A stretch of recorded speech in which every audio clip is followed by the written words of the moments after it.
Help keep Kinks and Beats Daily ad-free and receive bonus content early with a contribution of 20 cents per episode. Visit herohabit.com/shop for more information.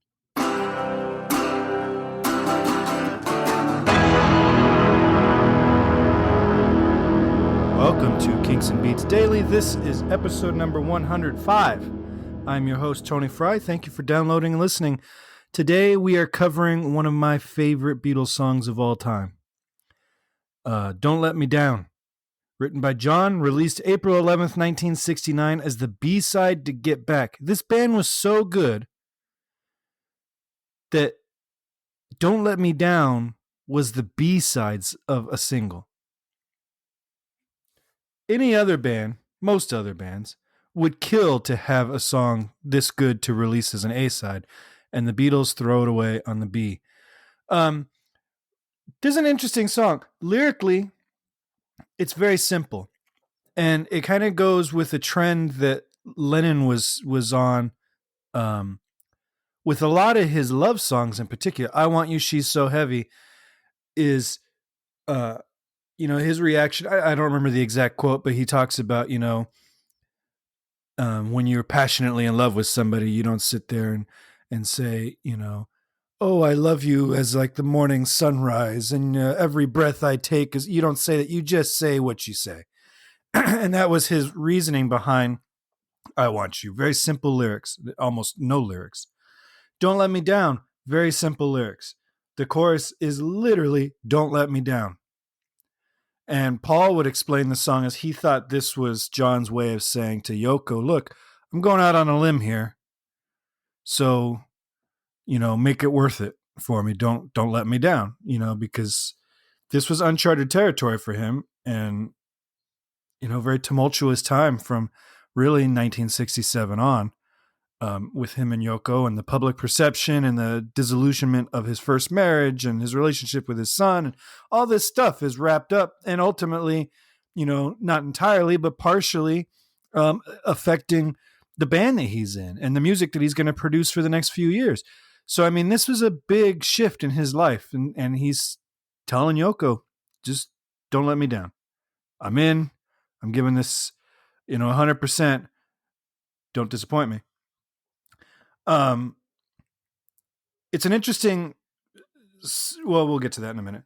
So the first session for this song was January 22nd, 1969. Then on the 28th, Billy Preston comes in, and they record Don't Let Me Down and Get Back, which will both, like I said, were the single. And then 2 days later on the 30th, they perform this track twice on the rooftop. The first performance is what you see in the original Let It Be film. Maybe we'll see the second performance in the upcoming documentary produced or coming out in the fall of 2020. But if you're interested, the release version on the album or on the movie is the first time they performed it at the concert, or at the rooftop concert. And because remixing of the track was going on for so long, there were several remixes of both Get Back and Don't Let Me Down. This whole project is getting remixed and reconfigured constantly before it ultimately gets shelved and they start working on Abbey Road. And then after Abbey Road, go back to this and clean it up and release it as Let It Be. But they're remixing even the singles up until April 7th. Now, I just told you the release date of the singles, April 11th. So up until April 7th, they are remixing both Get Back and Don't Let Me Down. And so copies of the single weren't available at retailers for a few days after its release. Not that it made a difference, still went to number one, but it was so rushed that they couldn't get it out in time to meet their own deadline. This was also, there were two sessions for the Get Back movie. The first bit, they're big movie soundstage. It's cold. They're miserable. They hate everything about being there. And those were just going to be rehearsals. And they scrapped that idea halfway through, and they decided, let's go into a recording studio. And now, instead of the movie filming us rehearsing for a concert, it'll film us making an album. And then they'll actually be doing work, and it'll feel more natural to them. So instead of going to Abbey Road they go to Apple Studios, which was brand new. It was actually so new that finishing it delayed the start of recording by 2 days. So that January 28th session, no, I'm sorry, January 22nd session was actually the first session in Apple Studios. So, and they recorded a ton of stuff that day, but the genesis of this song starts on the first day that they're in Apple Studios, which is kind of cool. Now to the form. Simple form. We start off with beautiful George guitar riff, the little cool little lick. And then all he does, we're in the key of E, and he switches to a 2 chord.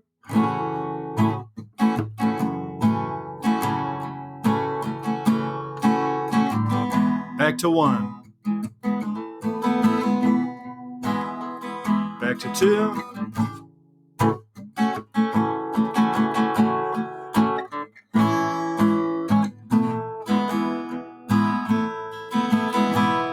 All right, that's it. 1 and 2.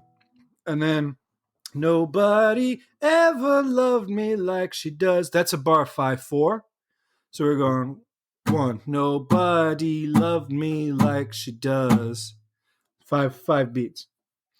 And again, 1 chord, 2 chord to 1. The only time we deviate from that is when we get to the bridge. I'm in love for the first time. 1 chord. Don't you know it's gonna last? 5 chord. It's a love that lasts forever. Still on 5. It's a love that has no past. Don't let me down. Don't let me down. Don't let me down. Don't let me down. And from the first time that she really done me. Right? That's all it is. It's basically 1 and 2, and then he throws in the occasional 5 chord. So it's a very stripped down, very basic song, structurally, lyrically, but musically, crazy complicated. Really listen to the band on this. Try to block out the vocals and really just listen to the band and how tight they are playing at this point in their career. They haven't played, live in concert in a couple of years. It's been studio stuff. It's been a lot of overdubs, but this session is them playing as a cohesive band. And you listen to the work Ringo and Paul are doing as a rhythm section. And Ringo's doing some great drum work where he's very inventive snare stuff, I think. When he gets into the I'm in love for the first dot dot doon doon dot doon doon, he almost goes into like a waltz beat, but the band is still playing in 4, and he doesn't stick to it long enough for it to be like a polymeter kind of thing. But he's just kind of hinting at it, and then there's in the verse, he's doing the regular subdivisions on the cymbals. But his bass drum pattern is mimicking what Paul's playing on bass, which is not uncommon. That's what you're supposed to do in a lot of cases. But he's got like on the 1, boom, and the end of 2, because Paul's going bong, gong, gong, ging, gong, gong, ga-dum, and Ringo's doing dun dun dun dun chop pound dugga dugga dun dun dun dun chop. He's got the 16ths and then the regular 8ths, but the bass drum is doing 1 E and a 2. I'm sorry. 1 E and a 2 and 3 and 4 and 1 E and a 2 and 3 and 4. So it's almost kind of a quasi-Latin thing like we saw with I Feel Fine, just at a much slower tempo. And then, of course, you got Billy Preston on organ, who's just kind of gliding in and out of it beautifully. And George's guitar work, whether it's that repeating riff that he does throughout the song or the descending harmonic line that he plays during the verse, everything about this song musically, the band sounds incredible. So good. So I encourage you to go listen to it. And like I said, ignore the vocals. And John's vocals on it is beautiful. And Paul's harmonies are crazy good. It's super high, too. I think he's going up to a high C above the staff at one point. But try to strip that out and just listen to the band. And this track is just amazing. How tight they are, how every part is, woven in. Paul's bass, he's doing a lot of swooping 16th lines and stuff like that. And it's still a very slow song that doesn't get too busy. It's just perfectly orchestrated in my book. And it's a highlight in the Beatles catalog that I think gets lost because it was a B-side. So you don't hear this a ton. It was on their Blue album.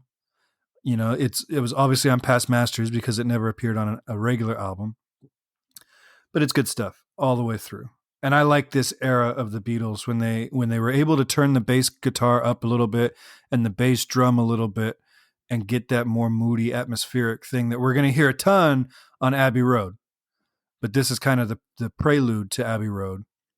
It's good stuff. If you love this song or hate this song, let me know. Give me a call, 925-494-1739. I've decided, because I'm getting way ahead on recording these podcasts, that I'm going to stockpile all of your emails and the voicemails and all that kind of stuff. And we'll do bonus episodes where we just do listener mail and listener voicemails and stuff. And we got a good one, actually, for Kinks fans, a really interesting voicemail the other day that I think you guys will enjoy. But yeah, so keep those things coming. We will, everything will get played. Whether it's a nice thing or a negative thing, we want to hear it all, because this isn't going to be a 100% positive podcast. And if you go to herohabit.com and underneath the podcast button on the main menu, you'll see Kinks and Beats Daily. If you click that, you can see all the ways you can contact us, any articles that have been written about the Kinks and the Beatles, all that stuff is right there. So herohabit.com is your go-to source for all that stuff. All right, I will talk to you tomorrow. Thank you for downloading. Make sure to swing by iTunes and give us 5 stars. And I will talk to you tomorrow. Take care.